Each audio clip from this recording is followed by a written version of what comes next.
Have you ever imagined what it truly means to be unshakable? Not in the sense of being cold or detached, but in the way a mountain stands, immovable, silent, and enduring, while storms roar around it. Life is full of winds that try to sway us. The opinions of others, the constant demands of society, the noise of comparison, and the weight of expectations. Yet there exists a state of being where you remain steady, untouched, and at peace, no matter what surrounds you. This kind of strength isn't loud. It doesn't need to prove itself. It isn't about fighting the chaos or shutting the world out. Instead, it's a quiet power that rises from within, like a flame that cannot be extinguished by the winds of circumstance. You don't buy it in a store. You don't stumble upon it in the noise of the world. It's something you awaken, gently, patiently, through self-awareness and inner practice. Today, we are not merely talking about calmness as an idea. We're going to explore 10 profound Buddhist teachings, ancient, yet strikingly alive, that can transform the way you move through the world. These teachings are not meant to be locked away in monasteries or whispered only in temples. They are living truths for you and me, for anyone who has felt tired of being pulled by the chaos of life, of being anxious, restless, or constantly reactive. The Buddha once said, "Peace comes from within. Do not seek it without." In these words lies a reminder that the answers we chase are not out there, in recognition, possessions, or approval, but here, within the stillness of our own mind. So if you're ready to return home to yourself, to reclaim the strength that cannot be shaken by circumstances, stay with me. What you're about to hear is not just a list of lessons. It could be the very turning point where everything begins to shift, where calmness stops being a dream and starts becoming your way of living. 1. Anchor yourself in purpose. The first teaching is about anchoring yourself with purpose. Imagine standing in the middle of a storm. Trees bend, dust swirls, the air is wild, but your feet are firmly planted on solid ground. That is what purpose does for the human spirit. In a world that constantly pulls you in 1,000 directions, purpose is not just a guiding light. It is your anchor, the root that holds you steady when everything else tries to move you. When you know who you are and why you walk this path, a subtle strength rises within you. It's not rushed. It doesn't need to prove itself, and it doesn't crumble at the first sign of doubt. Instead, it moves with a quiet certainty, like water flowing toward the sea. Your purpose becomes more than a goal. It becomes a compass that points you forward, even when the road ahead is unclear. The Buddha once said, "Your work is to discover your work, and then with all your heart, to give yourself to it." Notice, he didn't say to chase every opportunity, or to scatter your energy in 100 directions. He urged us to find the one thing that makes our soul come alive, and then to give ourselves fully to it. This isn't only about careers or achievements. True purpose runs deeper. It is about aligning your daily actions with what feels sacred within you. Maybe it is kindness.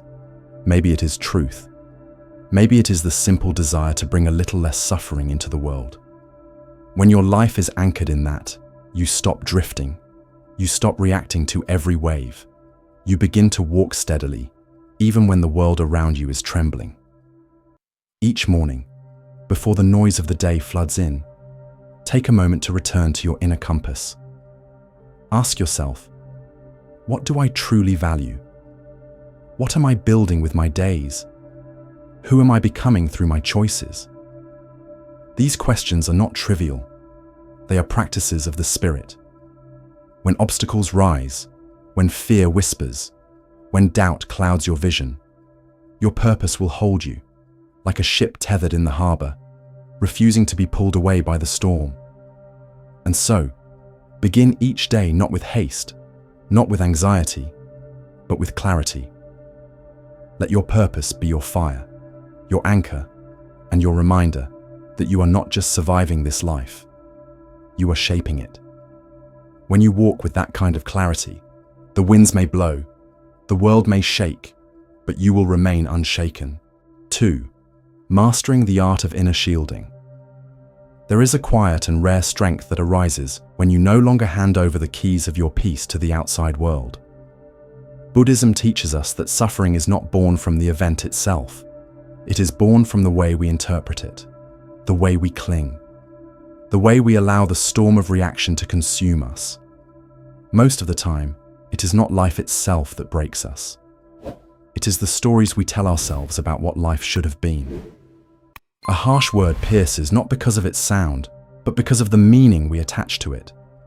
An insult only wounds when we carry it into our heart. Once you realize this truth, you begin to reclaim your power. Picture this. Someone insults you, disrespects you, tries to provoke a fire within you.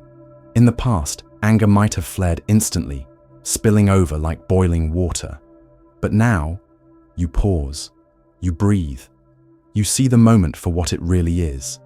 Brief, external, a gust of wind that does not define who you are.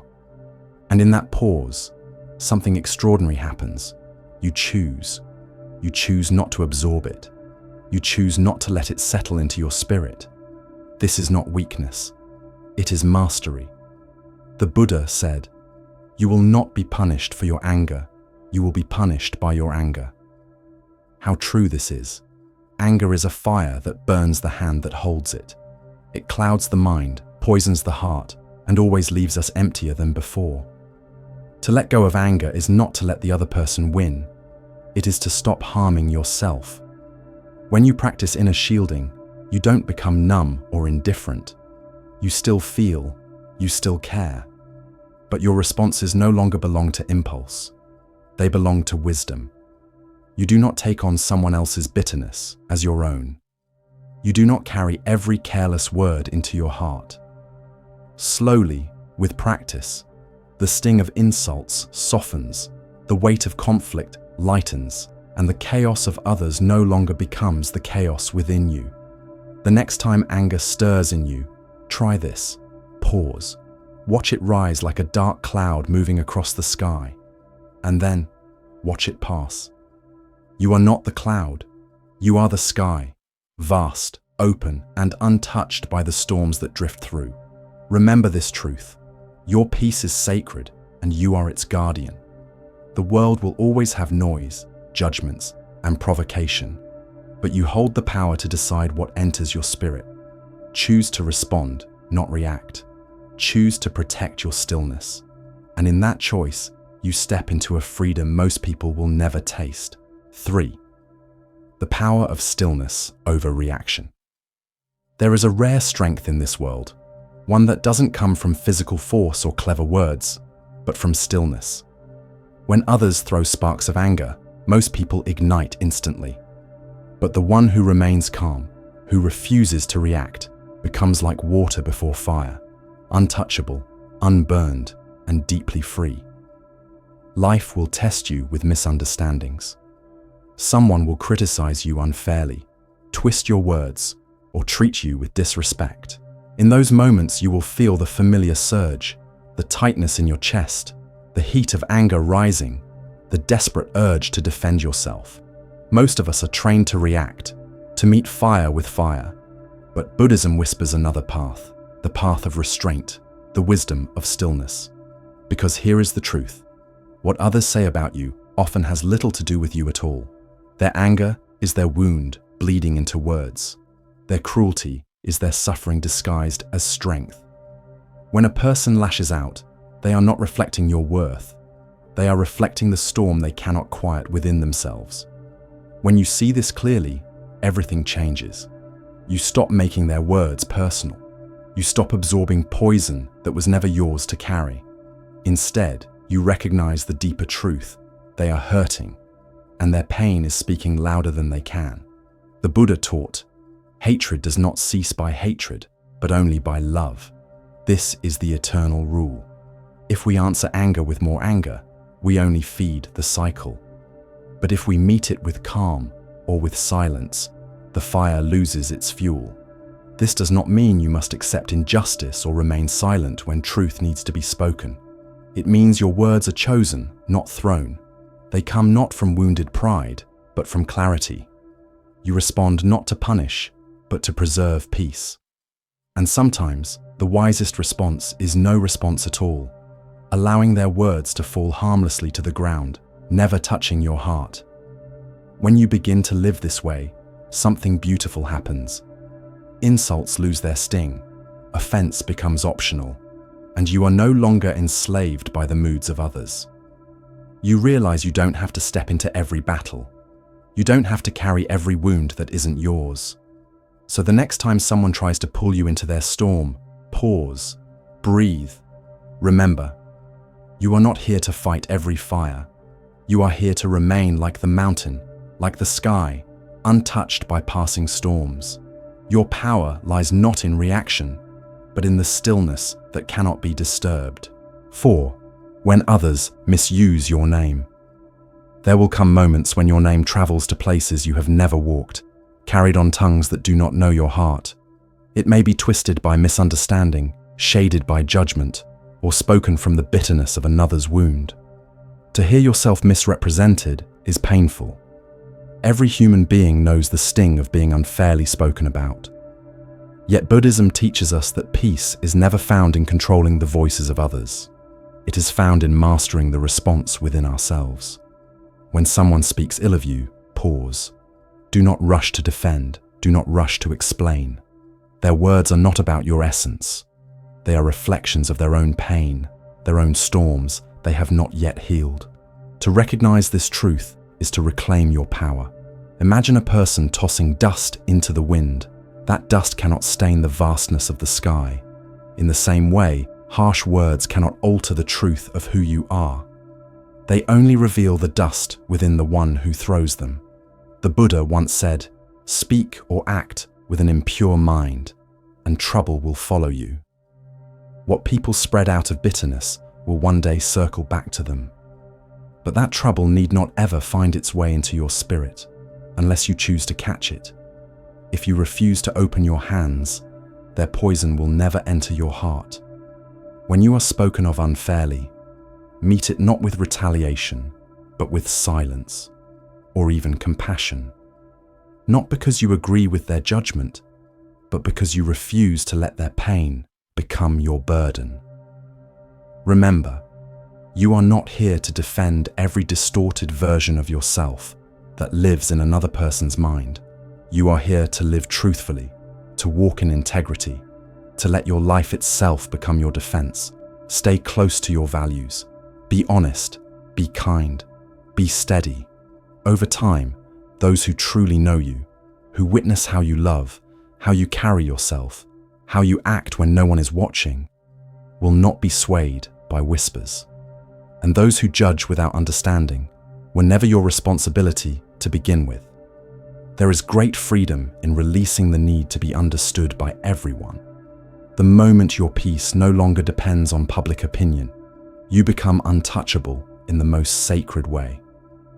So when someone speaks your name with ill intent, do not let their words carve into your heart. Let them fall away like autumn leaves drifting from a tree, noticed but not held. Your peace is too precious to be shaped by the misunderstanding of others. Let your life itself be the quiet, unshakable proof of who you truly are. 5. Tending the inner garden. What you nurture within yourself is what you become. Your mind is not just a place of passing thoughts. It is sacred ground, a hidden garden where seeds of peace or seeds of suffering quietly take root. No one else can walk through this garden but you, and whether it flourishes into a sanctuary or collapses into a wilderness depends on how carefully you tend it. Buddhism reminds us that the mind is the beginning of all things, the origin of joy and the birthplace of sorrow. The Buddha once said, "The mind is everything. What you think, you become." These words are not poetry, they are truth. For the thoughts you allow to grow will eventually shape the world you experience. If your mind is filled with comparison, envy, or fear, then even the most beautiful day will feel heavy, like walking through a forest thick with shadows. But if your mind is rooted in kindness, gratitude, and clarity, then even when storms surround you, you will stand calm, like a tree that bends but does not break. Guarding the mind does not mean denying the existence of darkness, it means refusing to feed it. Imagine yourself as a gardener standing at the gates of your awareness. Not every seed deserves soil. Not every thought deserves water. Some must be released before they take root.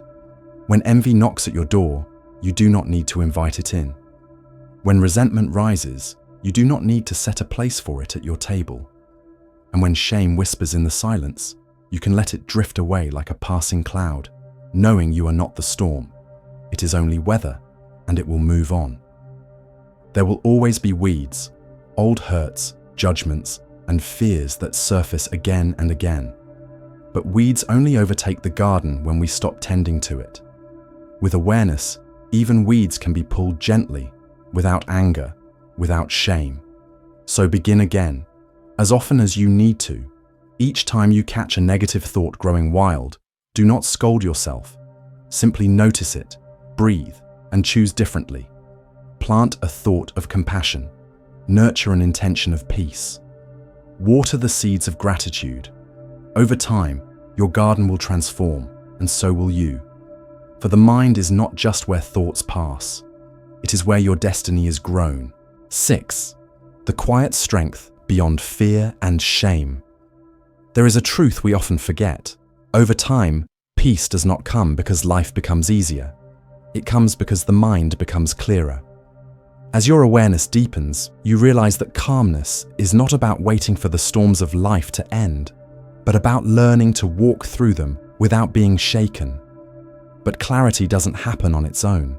In a world that constantly shouts for your attention, through news headlines, endless scrolling, and voices that carry more fear than wisdom, you must become the guardian of your own energy. Not all information is nourishment. Not every voice is medicine. Words, whether spoken or written, are seeds. Over time, they shape the way you think, the way you see the world, and even the way you see yourself. So choose carefully. Let your mind be a sanctuary, not a dumping ground for chaos. Guard what enters, for whatever you allow in will eventually take root. And one of the most powerful ways to strengthen this inner guarding is through mindfulness meditation. Meditation is not an escape from life. It is a return to life. It is a return to the stillness at the center of your being, the place where clarity is always waiting. With practice, you begin to see your thoughts for what they are, passing clouds, not permanent truths. You notice fear as it rises, and instead of chasing it, you allow it to drift. You notice shame whispering, and instead of obeying, you let it dissolve into silence. Because here is the deeper reality. Fear and shame are shadows. They are not who you are. They are not the truth of your being. They are temporary movements in the mind, clouds that block the light for a moment, but can never destroy the sun. Fear is the voice that whispers, "What if you fail?" Shame is the voice that says, "You are not enough."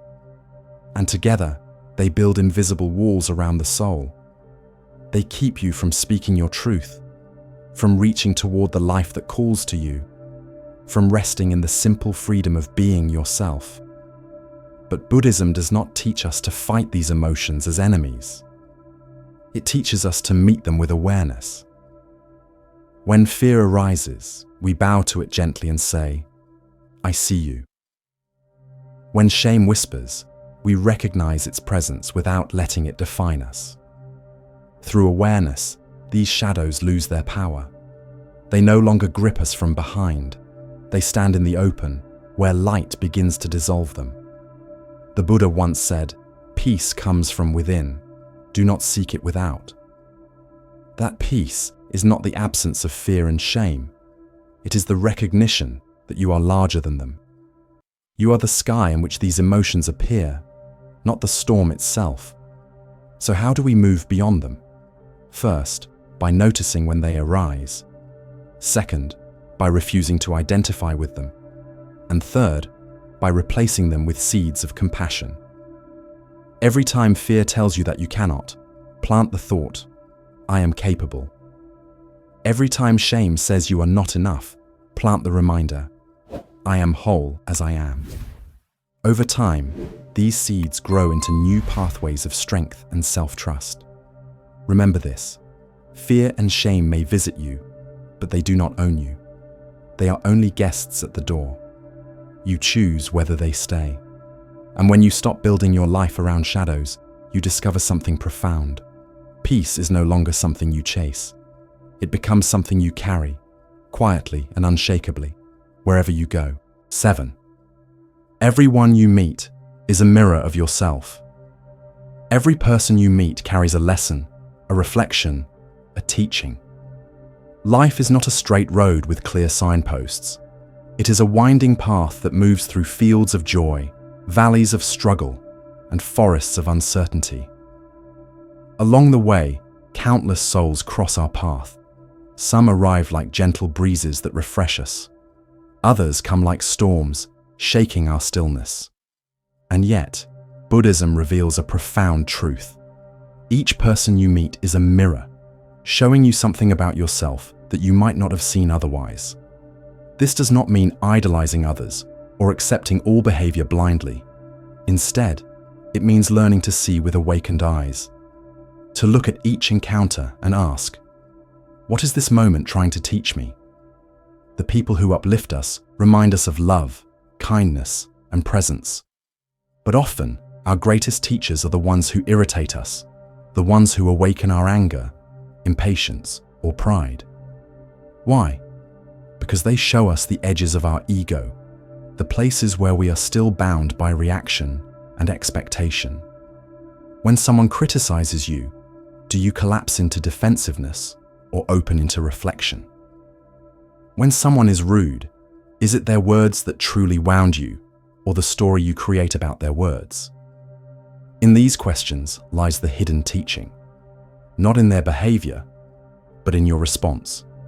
The Buddha taught that patience is the highest practice, but patience is not cultivated in silence or in solitude. It blooms when the world tests us.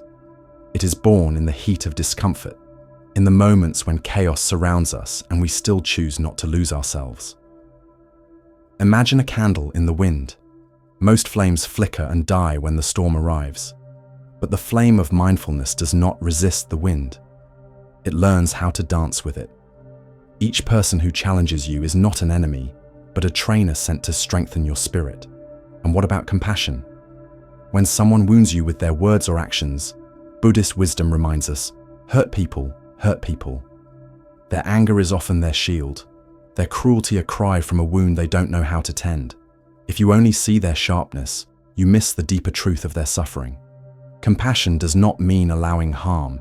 It means responding with wisdom instead of vengeance, with boundaries instead of bitterness.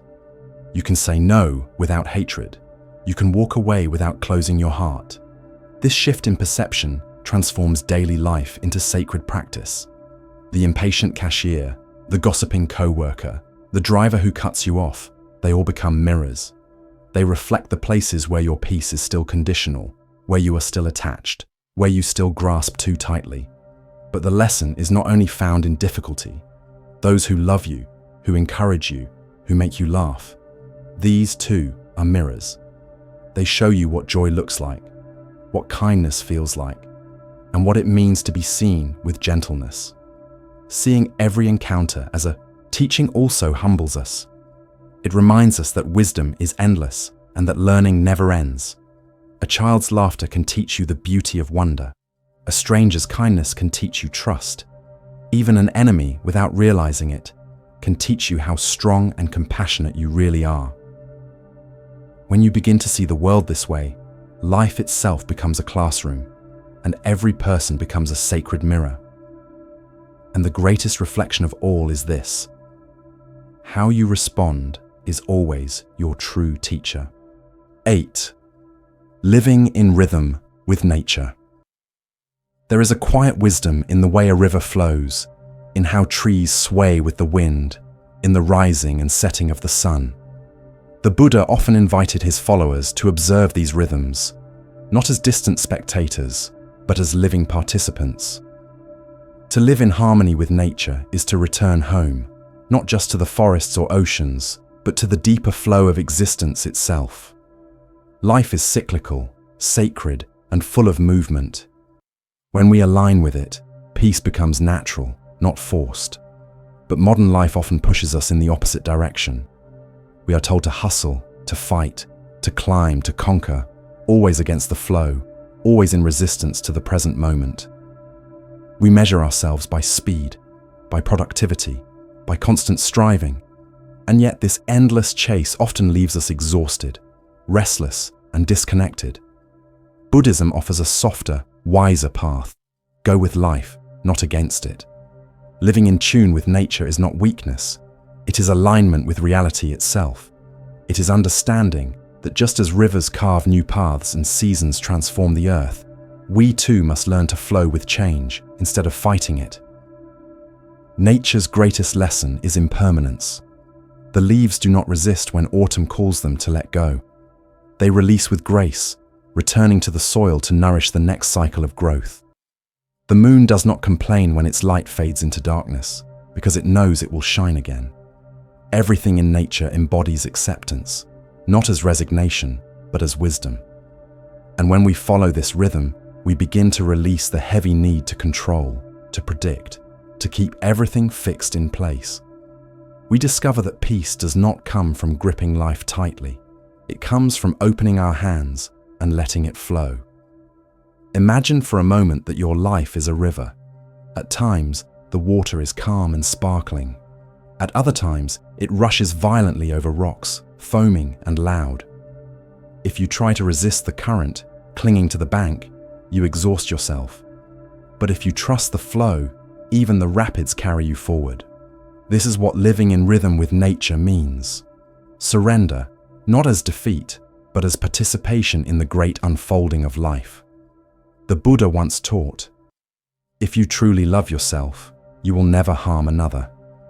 The same truth extends to the earth itself.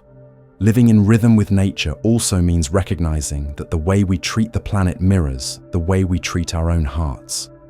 When we exploit nature, when we take more than we give, we feel the imbalance within ourselves.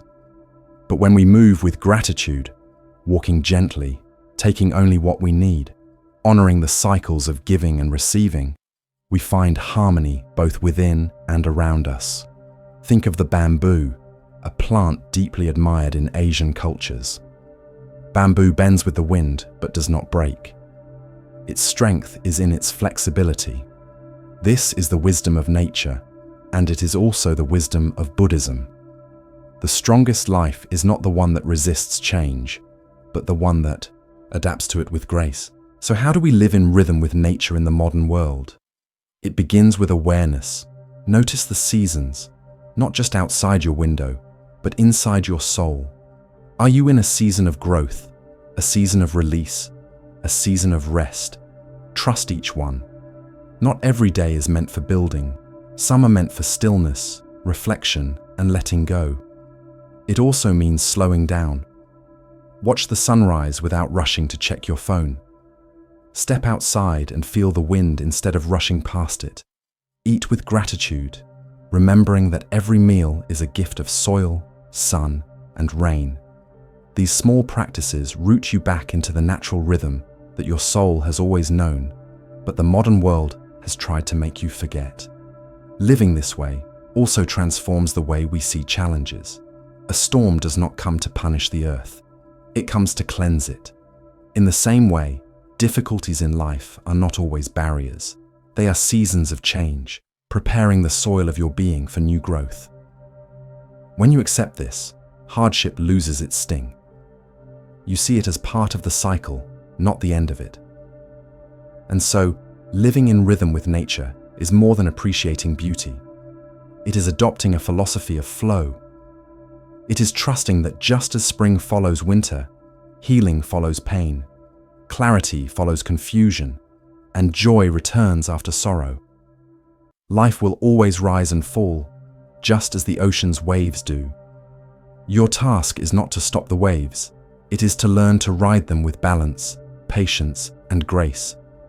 In the end, to live in harmony with nature is to live in harmony with yourself. Because you too are nature. You are not separate from the rivers, the stars, the forests, or the mountains. The same cycles that move through them move through you. And when you honor this truth, life becomes less of a battle and more of a dance. So let go of the need to control every outcome. Release the illusion of permanence. Step back into the rhythm that has always been here, the rhythm of nature, the rhythm of the Buddha's wisdom, the rhythm of life itself. For in that rhythm, you will find a peace that does not break, even when the seasons change. 9. The sacred pause.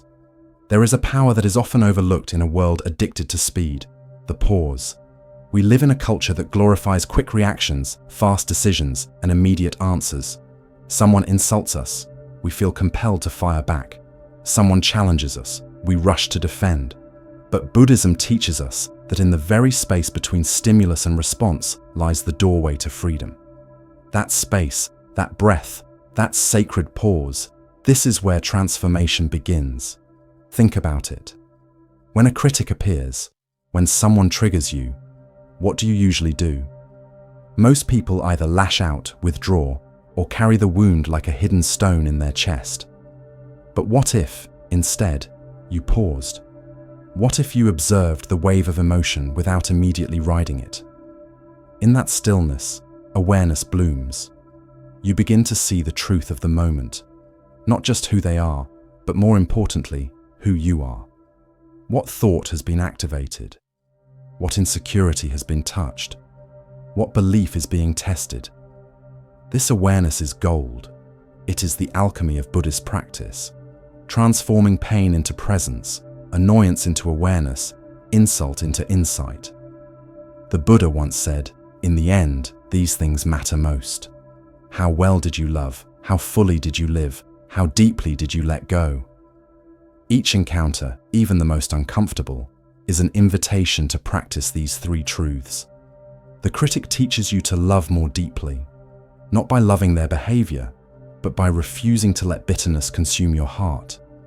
The inconvenience teaches you to live more fully, not by resisting discomfort, but by experiencing it without fear. And the wound teaches you to let go of judgment, of control, of pride. But let's be clear. Seeing others as teachers does not mean tolerating harm, abuse, or toxicity. Wisdom is not passive. To pause does not mean to stay silent forever. Sometimes, the lesson is to walk away with peace in your heart.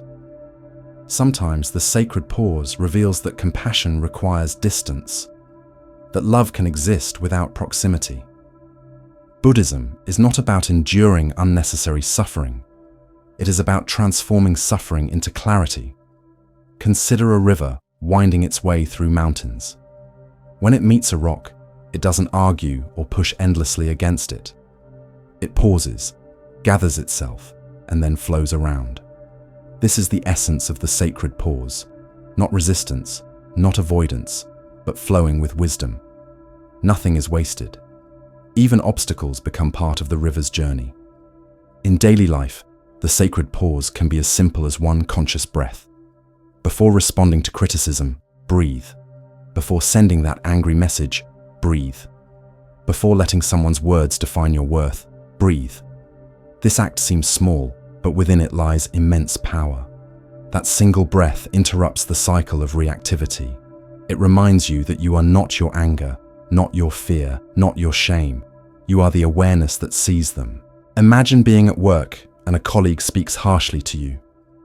The immediate impulse might be to snap back. But if you pause, even for 2 seconds, the story changes. In that gap, you might notice that their anger isn't really about you. It's about their stress, their struggles, their unspoken wounds. You then have a choice, to mirror their chaos or to reflect stillness. And when you choose stillness, you not only protect your peace, you often disarm theirs as well. This practice also deepens compassion. When someone tests your patience, instead of asking, "Why are they doing this to me?" you begin to ask, What pain must they be carrying to act this way? This shift doesn't excuse their behavior, but it frees you from taking it personally. And in freeing yourself, you step closer to liberation. Over time, the sacred pause changes the very fabric of your being. Instead of living like a match, igniting at the slightest friction, you become like a steady flame that burns regardless of the winds. The pause becomes your shield, your practice, your way of moving through life with clarity instead of chaos. So the next time someone tests your patience or challenges your calm, do not see it as a curse. See it as a mirror, as a lesson, as an offering. Take a breath. Step into the sacred pause. Ask yourself, what is this moment asking me to awaken to? Because in this great classroom of life, everyone you meet is handing you a piece of your own liberation. And the sacred pause is what allows you to see it, receive it, and grow from it. 10. Letting go like the river. To let go is one of the deepest practices of Buddhism, yet one of the hardest for us to embrace. Our modern world teaches us to hold, to cling, to grip tightly, to possessions, to identities, to outcomes, to control. But the Buddha taught a different way. Letting go does not mean abandoning responsibility or neglecting duty. It does not mean apathy. It means acting with balance rather than force, living with trust rather than fear. Look at a tree. It does not grow to its full height in a single day. It stretches upward slowly, season after season. Yet when storms come, it stands firm because its roots run deep. Consider the mountain. It was not shaped overnight. Time carved its strength, and now it endures the winds and rains without complaint. Nature whispers to us, strength is not in forcing, but in flowing. Letting go is not about weakness, it is about flexibility.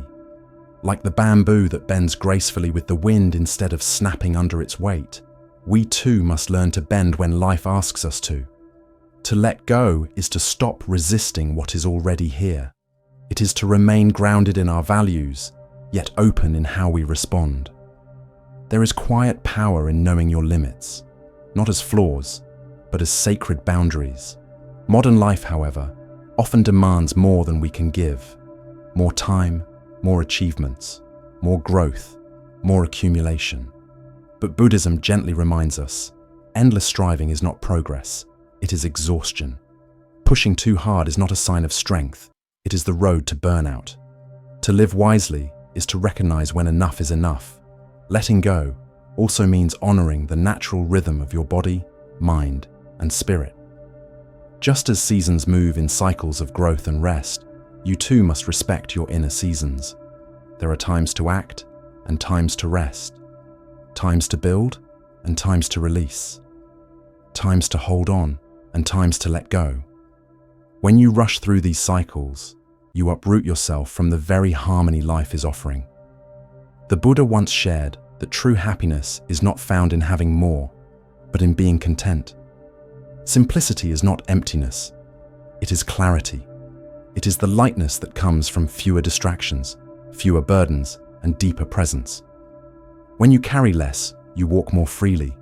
When you let go of the unnecessary, you create space for what truly matters. Nature models this truth perfectly. Trees do not hoard extra sunlight, just in case. Rivers do not fight to occupy more space than their banks allow. Everything in nature takes what it needs, no more, no less. And because of this, balance is maintained. Can we learn to live the same way? Can we take only what we need, live with gratitude, and release the rest? Mindfulness is the bridge that allows us to embody this lesson. When we are fully present, we begin to notice the rhythm of life in every breath. The inhale and exhale echo the rise and fall of ocean waves. The silence of a forest reveals truths that no book could capture. The gentle falling of leaves in autumn reminds us of the beauty in letting go. Slowing down opens our eyes to the lessons nature has been offering all along. We realize that peace is not hidden in the next achievement. It is waiting here, in the stillness we keep avoiding. When you slow down, the world stops rushing past you. The small details, birdsongs, breezes, moonlight, become teachers, grounding you in presence. But letting go is not only about our own peace. It extends outward to the way we live with the earth. Once you understand that your life is inseparable from the rivers, the trees, and the creatures that share this planet, your relationship with the world shifts. You walk with more softness. You consume with more care. You stop acting from guilt or greed, and instead act from love, for the earth that sustains you, and for the generations who will inherit what you leave behind. Letting go, like the river, means flowing around obstacles instead of fighting them. It means trusting that you will find your way forward, even when the path bends in unexpected directions. It means releasing the illusion of control and resting in the wisdom that life knows how to carry you. So the next time you feel yourself clinging, whether to a fear, a relationship, a goal, or an outcome, pause and remember the river. It does not grasp, it does not hoard, it simply flows. And in its flow, it is free. Letting go does not take away your strength, it reveals it. Because to live like the river is to live in trust, in balance, and in freedom. And that is the deepest lesson of all. Lesson 11, gratitude as a way of seeing. Gratitude is often spoken of as a polite thank you, a momentary gesture, or a passing thought when something good happens. But in Buddhism, gratitude is not a passing mood. It is a way of seeing the world. It is a lens through which the ordinary transforms into the extraordinary, where what once seemed small becomes sacred. The untrained mind is restless. It wanders endlessly, searching for what is missing. The job not yet secured, the relationship not yet perfect, the possessions not yet owned. And in that search, life slips by unnoticed. Gratitude interrupts this cycle. It turns the mind gently back toward what is already here. Suddenly, a sip of water is no longer just water. It is the gift of rivers, clouds, and rain. A single breath becomes a miracle, proof that life still moves through you. A moment of laughter with a friend becomes enough to remind you that joy is not something to chase, but something that already lives in the present. The Buddha once taught that contentment is the greatest wealth. Gratitude is how we discover that wealth, not in gold, not in possessions, but in the ability to see abundance in the simple fact of being alive. When gratitude takes root, comparison begins to dissolve. Envy loses its grip. You stop measuring your life against the lives of others because you begin to realize joy is not in what they have, but in how you see what you already hold. Gratitude also anchors us in the present moment. You cannot be grateful for yesterday, it is gone. You cannot be grateful for tomorrow, it has not yet come. Gratitude exists only here, now, in this breath, in this experience. And this is why gratitude itself becomes a form of mindfulness. It pulls you out of the storm of longing and places you gently back into the calm of presence. Imagine walking through your day as if everything were a gift. The food on your plate is the sun, the soil, the farmer, the rain. The breath in your lungs is the generosity of trees. Even challenges can carry gratitude, for they shape your patience, your resilience, your wisdom. When you see life this way, you no longer move through the world asleep. You move awake, eyes open to the quiet miracles unfolding in every moment. This practice of gratitude is not about denying pain or pretending difficulties don't exist. It is about refusing to let hardship blind you to what is still good, still nourishing, still beautiful. A grateful heart does not erase suffering, but it softens its sharp edges. It reminds you that even in loss, something remains. Memory, love, the gift of having lived that moment at all. Gratitude also transforms relationships. When you express thankfulness, not just in words, but in presence, you strengthen bonds. You stop expecting others to complete you and start appreciating the ways they already walk beside you. Gratitude turns criticism into patience and indifference into care. So how do we practice gratitude as Buddhists suggest? Begin simply. Each morning, before the day unfolds, name 3 things you are grateful for. Not grand things, simple ones. The warmth of sunlight, the sound of birds, the comfort of still being here. With time, this practice rewires the way you see the world. Gratitude becomes less of an exercise and more of a natural state of being. To walk through life with gratitude is to walk through life awake. Every step becomes sacred. Every meal becomes an offering. Every breath becomes a prayer. Gratitude is not just a feeling. It is a way of perceiving reality. And when you learn to see through its lens, you discover that you are never lacking at all. The true miracle is not that life occasionally gives us blessings. The miracle is that life itself is the blessing. Gratitude opens our eyes to see it. Conclusion. We have traveled together through these timeless teachings, truths whispered in monasteries, carried through centuries, and now resting here with you. From anchoring yourself in purpose to shielding your peace, from seeing every person as a mirror to letting go like the river, you've been invited into a way of living that is not about escaping life, but about meeting it more deeply. Buddhism doesn't promise a life without storms. It doesn't promise that people won't test you, that change won't come, or that fear will disappear forever. What it offers is far more powerful, the ability to remain steady through it all, to discover the unshakable calm within you, the flame that wind cannot put out, the river that keeps flowing, the mountain that does not move. The question now is not whether these teachings work, the question is whether you will practice them.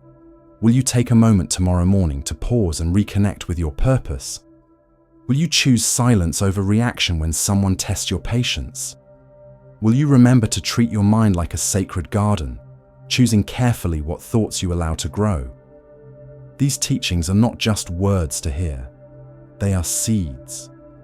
But seeds only grow when planted, watered, and tended. If you take even one of these lessons and live it, even for a single day, you will notice a shift. A small one, perhaps, but enough to remind you that peace is not somewhere far away. It is here, waiting within you.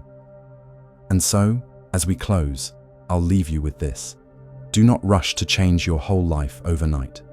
Begin gently. Begin with awareness. Breathe deeply. Walk slowly. Speak kindly.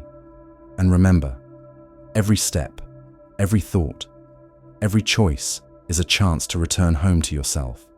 Now, if this journey has spoken to you, I invite you to continue walking with us. Subscribe to this channel so you never miss these teachings. Share this video with someone who may be carrying heavy burdens and needs these reminders. And take a moment in the comments to share one teaching that touched you most deeply, because your words may be the very mirror someone else needs to see. This is not just a channel, this is a community of seekers, learners, and souls longing for peace in a restless world. Together, we can build a space of reflection, of wisdom, and of strength. So, carry these lessons with you, not just in your mind, but in your daily life. Let them guide you as the sun rises tomorrow. Let them remind you that peace, gratitude, compassion, and stillness are not destinations, they are practices. And when you live them, the world around you changes because you have changed. The Buddha once said, "Peace comes from within. Do not seek it without." May these teachings help you discover that peace, and may it flow from you into everything you touch.